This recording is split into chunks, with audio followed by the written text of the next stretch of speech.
Welcome back to The Line. I'm joined by a panel of local journalists this week. In the past week, KUNM reported that security for the Milo Yiannopoulos controversial visit at the UNM campus in January of this year cost, get ready, $81,000. We have news director Elaine Baumgartel with us this week. And Elaine, why did reporter Marisa DeMarco, who's a guest of ours at this table as well, only report on these numbers now? Because it seems like she had to really dig for this. What happened there? Well, after the event, she and other folks who were there remarked on the large number of law enforcement officers who were there at the event. And it raised this question of like, hey, how many officers were there? Which different agencies were represented, and what did that cost? And so she requested the information from UNM and had to file a public records request, I believe, through UNM. And then that takes a little while. And then she got the response, and it turned out that UNM hadn't paid the entire cost for all of the security. UNM had paid for, I believe, UNM PD's role and some private security, but there were also Bernalillo County officers there, APD officers there, state police officers there. Wow. And so then that became this kind of mystery hunt for her to find out from the different agencies how much their contribution had been towards that. So you'll see that we unrolled those stories out each time we got a new piece of information. We published that information and updated until we had the final tally. And the final tally, do we know how much went to each agency? Or is that approximately. Okay. So I think it's about 15,000-ish. That might not be exact, but around there was what was paid by UNM. Okay. And then around 50,000 from state police. Wow. So that's a rough breakdown. Do we know who the security firm is and how much they were paid? And what their role was? I don't recall, I don't recall how much exactly, but they were paid by the university. Okay. To help provide this. I hope that comes out not comes out like it's a crime, but at some point I'd like to know who the security firm was and what they were doing. You got all those. Why do you need a security firm? I have it in my brain. Okay, that'll work out. That'll work out. Let me go back to a fundamental part about this, Andy, is that is getting information that Elaine just talked about, what Marisa had to go through. You've gone through this. Your cohorts at your place go through this all the time. Talk about that, because for a lot of folks watching, we hear terms like FOIA and all that. It's just this easy breezy kind of thing. How difficult is it to get information these days? It varies from agency to agency, but it's never that easy. There's a process of asking for information. I've gone to state departments and said, give me this information. We have no records, and I'm like, I know you have those records. So you have to change the way you word it, because the more that we delve deeper publicly into our open records law, I think the more state agencies learn some of these, I don't want to say loopholes, but ways around things. Right. Like you have to word things a certain way. Sure. If you don't word it exactly, they say we have no responsive records, and then you have to do it again, and then they say, okay, 3 days later we got your response, and then 15 days later here's what you have, and if you still don't have it could be weeks and weeks that you're dealing with that. Right, exactly right.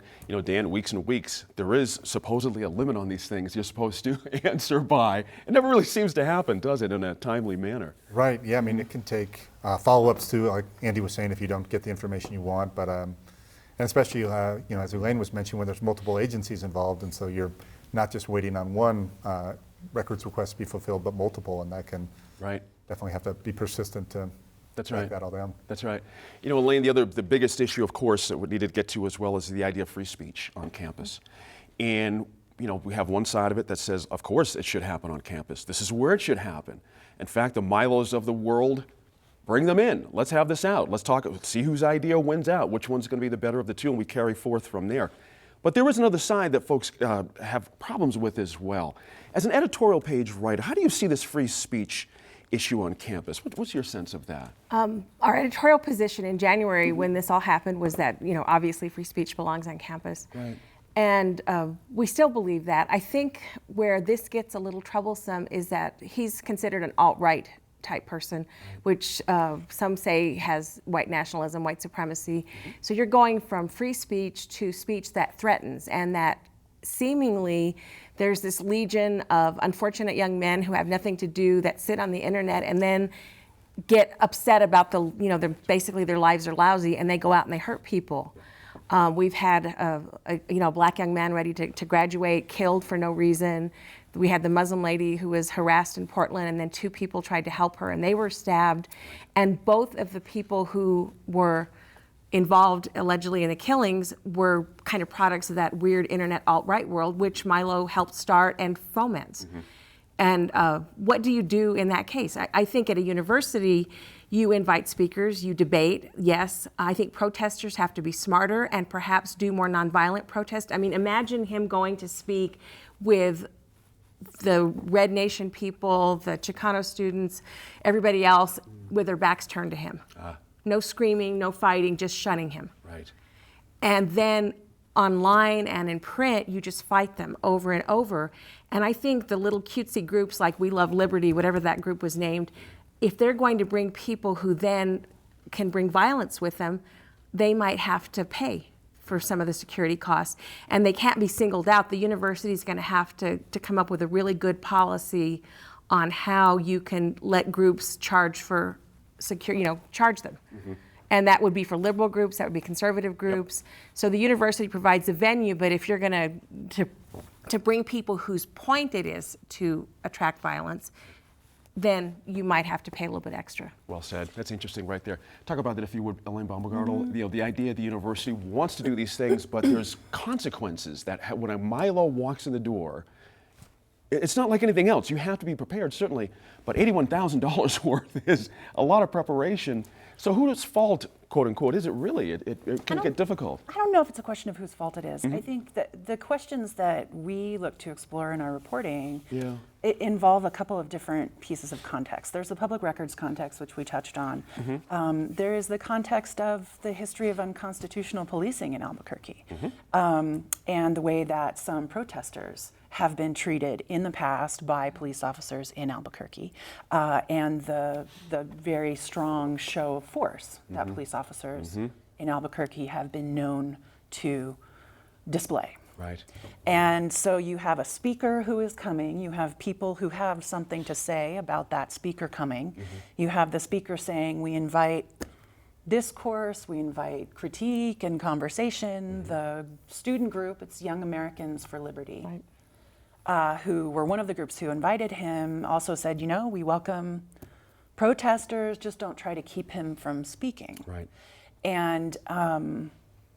And then you've got the fees that were waived by the university. The university waived the security fees that were going to be charged to the students. How much were those, by the way, those I think it was fees? like $3,400. Okay.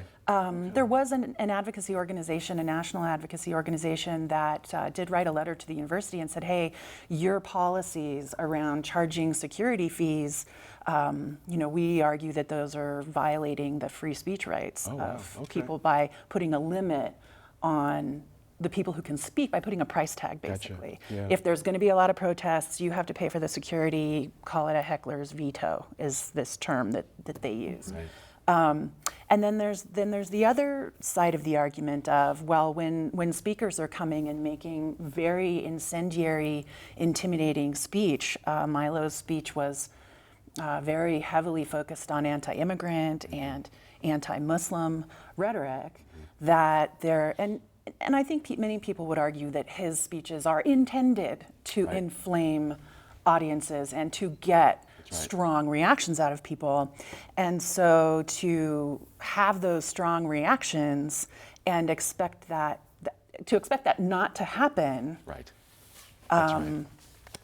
it creates some tensions there. And then who are the police officers? Whose speech rights are the police officers protecting? Are I they almost protecting wonder, the speaker, or are they protecting the protesters? And not, I'm sorry to interrupt, Please. but No problem. almost after, last year, the experience at the Donald Trump rally when Albuquerque was on national news That's right. and kind of the rioting, if this might have been maybe a little bit in response to that and making sure that they didn't want things to get out of hand and Yeah. maybe went over the top. I'm confident that was something that was, I don't know that, but I would imagine that is definitely what You'd have to the think. law enforcement officers That's were right. thinking With of. 3 agencies and a private firm, you'd have to think someone was spooked about something, and it was a logistics problem. That's fine, but if it's a problem of political theory, that's a whole nother situation. Well, and Milo, part of the reason for his invitation was the student groups were saying he supports free speech. We invite him because this. We don't necessarily agree with everything that he says.